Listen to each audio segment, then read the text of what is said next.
We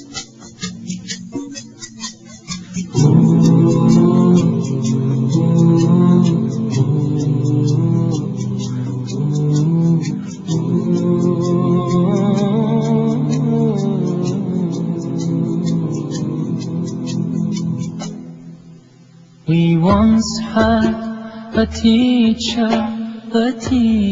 of teachers. He changed the world for the better and made us. Assalamualaikum warahmatullahi wabarakatuh. Dunia ni adalah ibarat permainan saja. Malam besok Piala Malaysia final. Nasib baik ceramah malam ni. Kalau buat malam besok, wallahu a'lam, rasa banyak kerusi pada orang kamu. Nasib baik Selangor kalah. Kalau menang lagi tak ada tuan-tuan. Ceramah pun batal apa besok. Dunia ni adalah ibarat permainan. Main-main saja tuan-tuan. Buat rumah lawa-lawa tinggal. Nak kenuri kahwin, persiapannya 2 bulan. Nak buat bekas bengar telur tu 1,5 bulan. Yang dimakan telur, bekas tak makan. Tapi disiapkan bekas tu lebih lama daripada nak makan. Nak ngantarkan kad, ya Allah, 2 bulan. Tempah kad di Indonesia. Bila bagi dekat orang kad, dia baca, dia buang tu sampah. Tak ada siapa yang rajin simpan kad kahwin orang. Permainan. Supalah Piala Bola Sepak Piala Malaysia. Trainingnya bertahun-tahun, berbulan-bulan. Yang sampai ke kemuncaknya 2 pasukan je. Itu pun nak main 10 minit aja. Permainan. Nak masak ini, daripada pergi pasar, balik pasar 5 jam nak masak. Makannya 1/2 jam. Itulah nama dia, permainan. Bila sebut permainan bola sepak, dia ada 2, half, second half, first half. Ada juga waktu kecederaan. Sekarang ni kita duduk first half ke second half ke, injury time, extra time. Fikir-fikirlah tuan-tuan. Ada orang yang dah duduk pada waktu kecederaan pun tak ingat nak mati lagi. Allah bagi sisa. Hospital Tunku Ampuan Rahimah pun suruh balik ke rumah. Dia panggil makcik, anak-anak semua, awak baliklah pak ni. Ayah engkau ni, ayah engkau orang ni dah tak ada harapan dah. Hospital pun suruh awak balik lah. Bawa balik, tak katil tengah-tengah rumah. Datang orang masjid Balai Islam TMB surau, tolonglah baca Yasin. Udah nazak benar dah ni Datang 20 orang baca Yasin. Tengah-tengah baca berhenti. Nengok ada nyawa lagi ke? Udah doa berhenti pula. Udah tak ada dah ke? Tengok ada lagi, sambung lagi baca. Baca lagi ayat, berhenti lagi. Udah tak ada ke? Ada lagi. Sampai habis, tak mati-mati lagi. Habis Yasin, tutup Yasin. Minum air, isteri jamu air. Tok siap surau buka cerita. Dengar ceritanya, tanah depan tu nak buat tanah lot. Premiumnya 5,000 je, murah tu.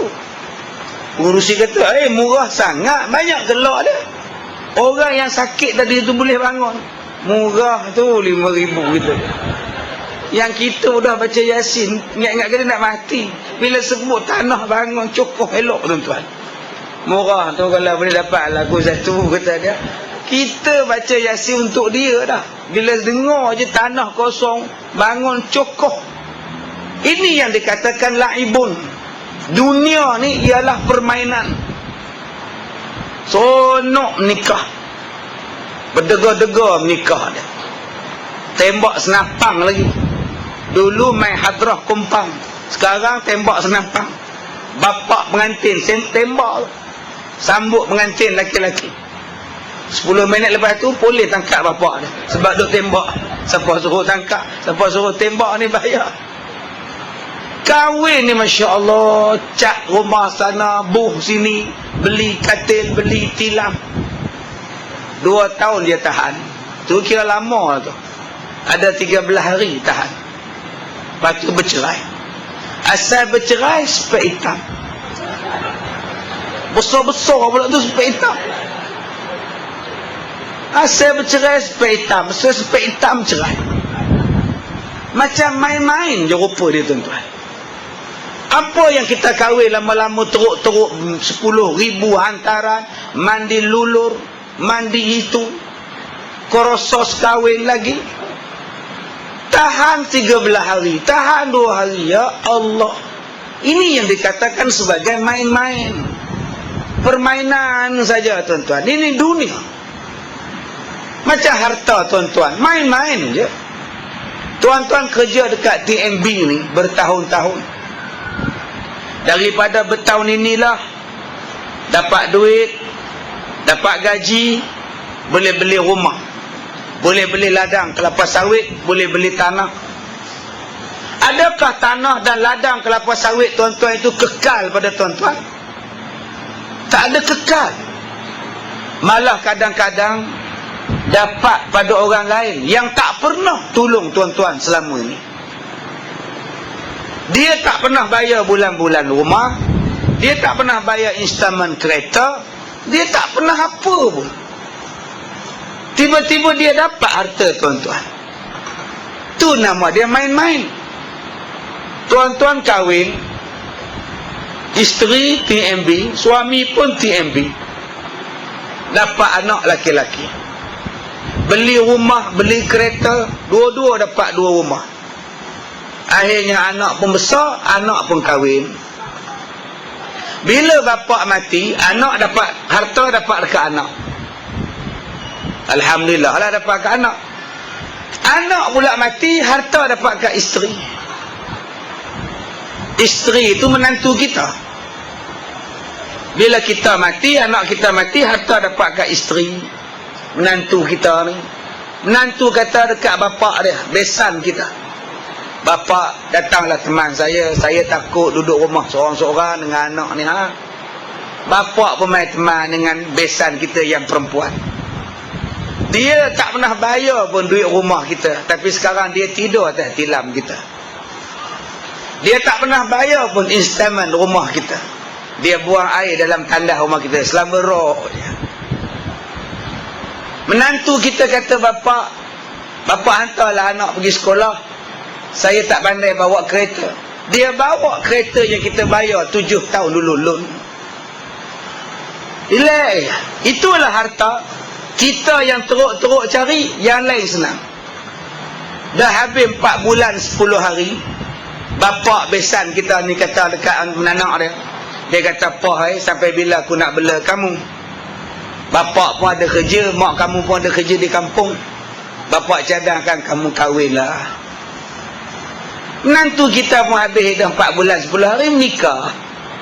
Nikah 4 bulan, dia pula mati. Harta dia dapat kat suami baru dia.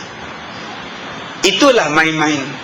Tuan-tuan yang teruk jari harta, bayar sana, bayar sini, yang dapat harta sekarang ialah tak siapa-siapa jantan mana tak tahu. Sebab itu Allah Ta'ala kata, "Wa ma 'indallahi khairun wa abqa." Apa yang kamu dah cari, apa yang kamu dah bagi pada Allah, itulah yang paling baik. Persoalan dia sekarang, apa yang kita bagi pada Allah? Wakaf kita di mana? Sedekah kita di mana?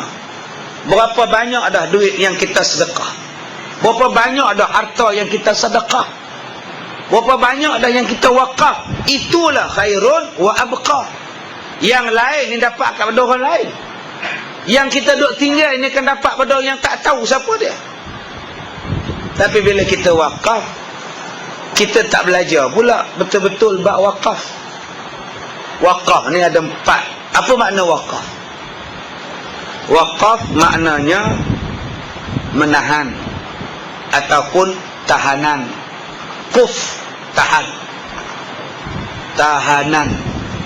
Daripada segi syarak, menahan harta supaya tidak diwarisi, yang mana harta itu berfaedah, kekal, dan digunakan untuk benda yang diharuskan. Ini makna wakaf. Menahan harta supaya jangan diwarisi, yang mana harta itu berfaedah, kekal, dan digunakan untuk benda yang diharuskan oleh syarak. Syarat pertama, makna wakaf ialah benda itu mesti berfaedah. Kalau benda itu tak faedah, tidak dipanggil wakaf. Tuan-tuan, ni ada kipas angin. Ni kipas angin baru, plastik pun tak buka. Kipas angin tuan-tuan tu cabuk. Kipas patah, motor rosak. Pipi kuih pitak kat masjid. Tu imam wakaf kat masjid. Boleh pakai lagi ke? Tak boleh pakai dah. Di rumah saya buat menyemak aja. Biasa hantar ke masjid dapat pahala. Kalau tak kamu dapat pahala. Dia wakafnya kipas macam ni. Pusing tak boleh, apa pun tak boleh. Jenuh repair tak boleh. Itu bukan wakaf. Kita kata dia, kamu wakaf benda ni tak boleh pakai. Dia kata apa tak boleh pakai pula? Kalau nak pusing, tuan imam pusing sendiri. Itu tak dikira wakaf sebab tak ada faedah.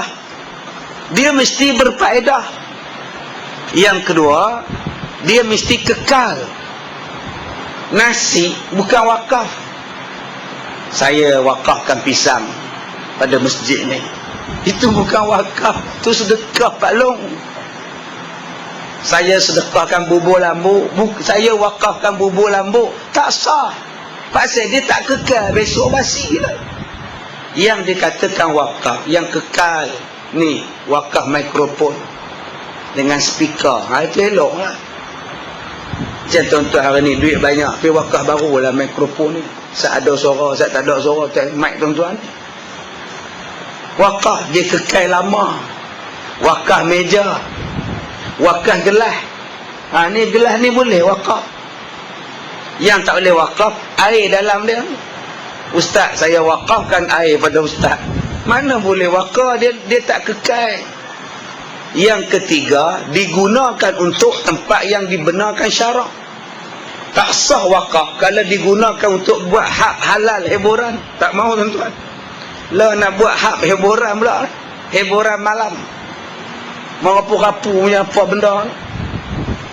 Nak hiburan. Apa hiburan secara Islam? Carilah benda lain untuk menjana ekonomi. Bukan dengan jalan haram. Jadi tuan-tuan wakafkan satu rumah. Saya wakafkan rumah ni untuk anak-anak muda belajar sehati berdangsa. Haram, tak sah sebab digunakan untuk benda haram. Rukun wakaf ada 4. Pertama orang yang berwakaf. Syarat rukun wakaf ada 4. Nombor 1, orang yang berwakaf. Orang yang berwakaf ada beberapa syarat. Yang pertama, layak berwakaf. Orang yang layak wakaf, orang yang tak gila. Orang gila tak boleh wakaf. Tak sah. Orang gila tu nama dia mak topoi. Duk pegang duit RM50, duk berjalan sebelah pendek bawa RM50. Tah mana dia jumpa, kita pun tak tahu duit. Kita ni benda hari surau. Kita kata, oi mak topoi, wamai duit aku wakafkan nama kamu. Mak topoi pun bagi, duk gelak bagi. Dia pun tulis resit, mak topoi gila 50 wakaf. Tak sah. Dengong punya medahari. Mana boleh ambil dia orang gila. Tapi kalau dia bodoh-bodoh cerdik, sah. Bodoh. Lah sekali ada juga sikit cerdik, sah. Yang tak sah, bodoh. Yang tu tak sah. Bodoh terus itu tak sah. Tapi kalau dia BBC, sah. Jadi yang mana plat kereta BBC, besok tukar lain lah kereta. Nanti orang panggil bodoh-bodoh cerdik, payah tuan-tuan. Nak kata bodoh cerdik, nak kata cerdik bodoh. Orang macam tu wakaf dia sah. Kalau bodoh-bodoh cerdik. Yang tak sah bodoh terus. Yang kedua, syarat orang yang berwakaf, jangan dipaksa. Tak sah wakaf orang dipaksa. Mak dia kata, Dil, mak ni tak ada siapa nak bela. Boleh tak mak duduk dengan kamu? Boleh mak, tapi syarat mak kena wakaf 5,000 dekat surau, baru saya bela mak. Tak sah wakaf tu, sebab dipaksa. Yang ketiga, mesti